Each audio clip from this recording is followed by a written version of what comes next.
So welcome back to the investor series with Realty Consultants Property Management. We have Kirby here with us again. Kirby, could you introduce yourself for a second? Yeah, thanks for having me, Brian. I'm Kirby. I'm a local real estate agent and investor. I've been investing in real estate property the past few years. We got our portfolio up to about 50 single-family properties and a storage facility and a campground, all kinds of fun stuff. So. Awesome. So that's what we're going to kind of talk about today. Over the past couple episodes, what we've talked about is basically investing in residential real estate, rentals, flips, whatnot. We've talked about financing or different ways to fund the deal. Now what we want to talk about is some alternative deals. So Kirby, you've got some pretty interesting and neat alternative deals. Can you tell us kind of some things you've jumped into? Yeah, so we got two really unique different properties. One of them is a storage facility. So just like your normal like roll-up type metal doors, garage door storage facility. This one is not climate controlled, nothing fancy about it.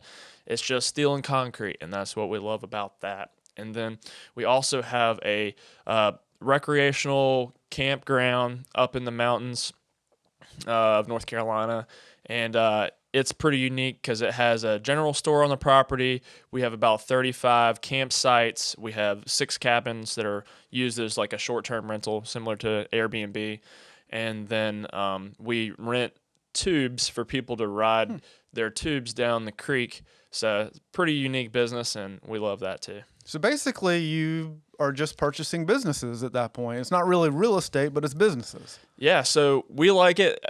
We like businesses that rhyme with real estate, basically. So it is a business, but at the same time, there's a real estate component that makes it in our what we feel like in our core competency, which is rental real estate.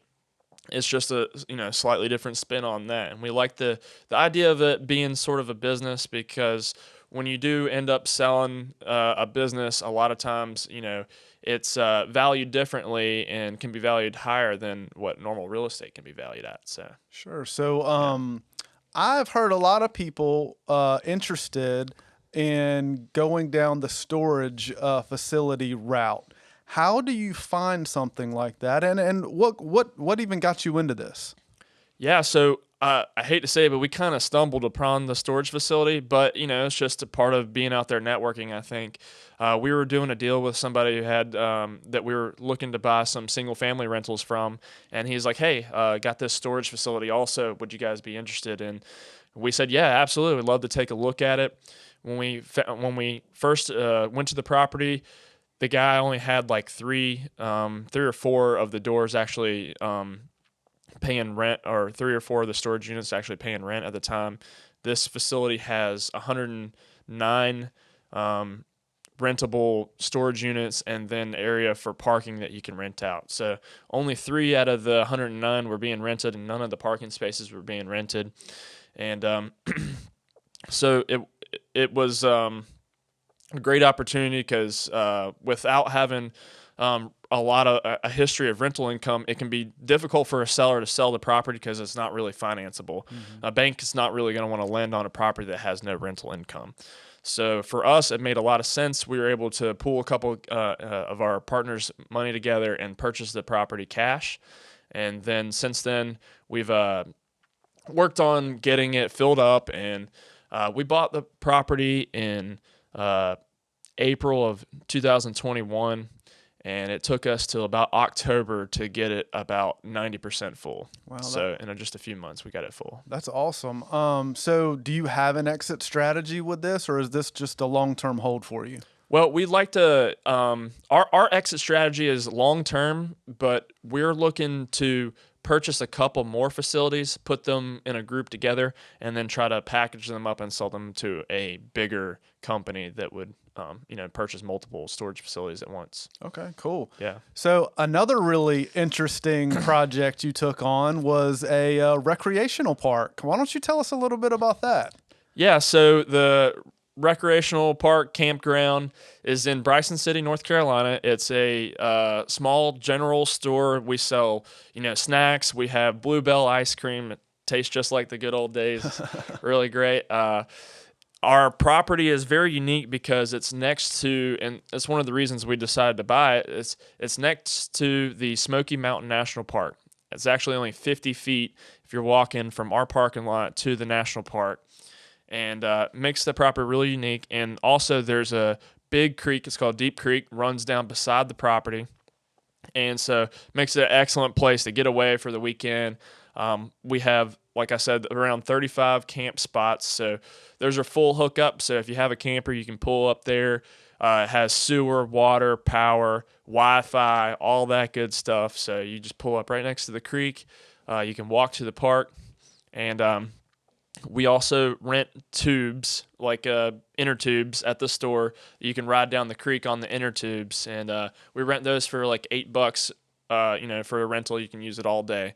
And so there's a lot of components to that business, but the main driving revenue source is still, when it comes down to it, rental space. So it's different because it's short term versus long term, like most of our residential properties. But it's a lot of fun. Yeah. So let's do a little comparison there. So based on the revenue that you pull in, what is your return? Like how fast does it take you to get your investment back in like, let's say residential real estate versus storage buildings or this park? Right. So for regular residential real estate, I think it usually, before you're going to get into like a positive position, most of the time it's going to take you about a year to reposition the property. And what I mean by that is either raising rents, maybe you have to change out a problem tenant and get a new tenant in there. Maybe you need to fix up the property. Maybe it needs some major, capital repairs, that kind of thing. So I would say most residential real estate is going to be about a year before you get all that stuff finished, and then you kind of go into cash flow mode and get into the positive. With this property, it's going to take us 3 to 5 years to get in that same position. Just a lot bigger space. We're talking about the campground. There's it's a really, really old property, really old campground. So a lot of the electrical, a lot of the main components need to be upgraded. And because it's a seasonal business and we're really, really busy during the season, we have to do all this stuff in the off season. So it's not like a normal residential house where you kind of like, it gets vacant, you do it all at once. It's kind of impossible for us to do that because it's such a big property and we have employees there. So the expense side is a lot higher than normal residential property as well. I can imagine the upside is a lot more as well, though. I mean, just thinking about adding all kinds of revenue producing activities there. Yeah, absolutely. Like one of the big things, we're reorganizing the store, and we're going to get a alcohol permit. Mm-hmm. So we're working on, it's kind of crazy. Never thought I would have an annexation attorney. But an attorney that's focused on helping you get a property annexed. So we actually want the city to annex us because that will allow us to then start selling alcohol.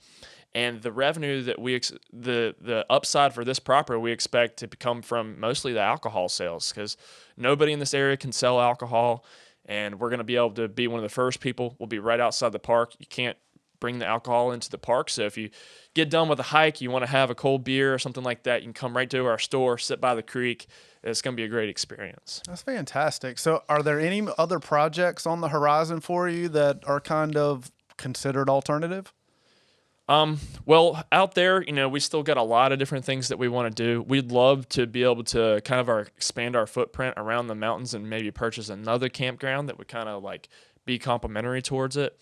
And then like with the storage facility, when we originally bought it, we fixed up a bunch of doors on it. We got it rented out and that was good to go, but we filled it up so quickly that we decided we were going to build another building out there. So right now we've got the slab on the ground, buildings going up, building another like 54 units out there. So between, the stuff that we're doing at the campground and that, we're staying pretty busy. This year, we're looking to get into maybe purchase a business that would be complementary to our portfolio of single-family houses and the storage facility. maybe like a HVAC company or something like that that would service residential houses that could help service our portfolio and also the general public as well. Awesome. Well, I really appreciate you coming on with us and walking us through all these little aspects of real estate and financing, and then the different types of alternative investing that you have done outside of real estate. But thank you so much, Kirby, for joining us, and look forward to hearing about some awesome projects later. All right. Thanks for having me, Brian. Yes, sir.